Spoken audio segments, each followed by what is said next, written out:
Welcome to Muslim Apologetics Australia. In this episode, we'll be exposing Islamophobia and double standards and inconsistencies in their arguments. As you know, many years ago, when our Prime Minister was Mr. John Howard, an incident happened in the Navy, and it's reported on the ABC network website, and we'll provide the links below this video, about Mr. Howard's warns of an against overreaction to a soldier's video.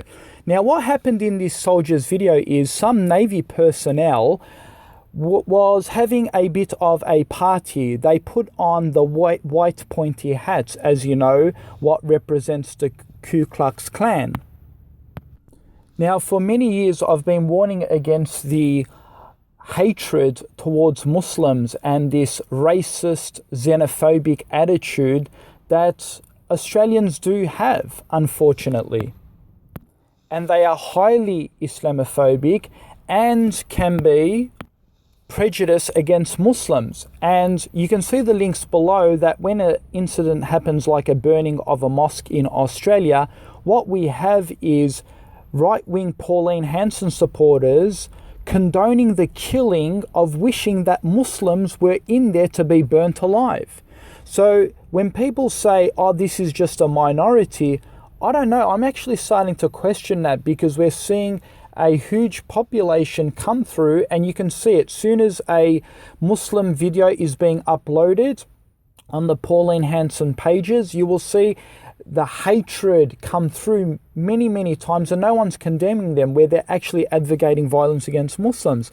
So basically, these Navy personnel, they wear pointed hats that represents the Ku Klux Klan.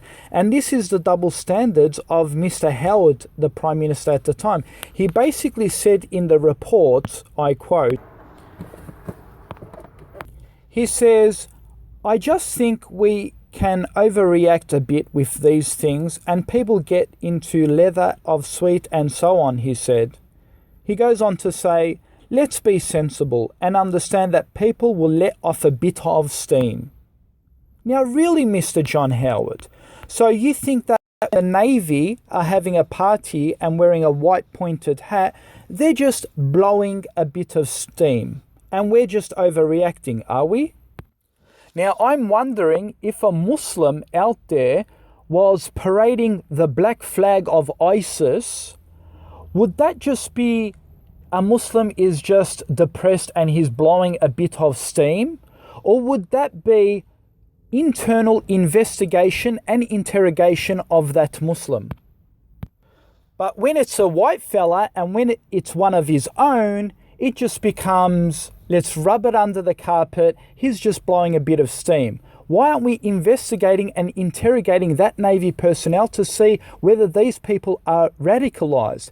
At the end of the day, these are the same people who are responsible of having access to the trigger of the most powerful military equipment out there. How are we supposed to trust these people fighting in Iraq and fighting in Syria and not committing war crimes when these people make fun of the black race by putting on white pointy hats and undermining history and the suffering that those people have gone through? This is just a disgrace. And like I said, if it was a Muslim, you would put him under intense interrogation. When it's your own, he's just blowing a bit of steam, let's run it under the carpet. Thank you for listening. We have exposed another face of the double-faced hypocrites of Islamophobia and double standards in secular society when judging Muslims compared to their own folks. Goodbye. Stay in tune for more Islamophobic exposure videos.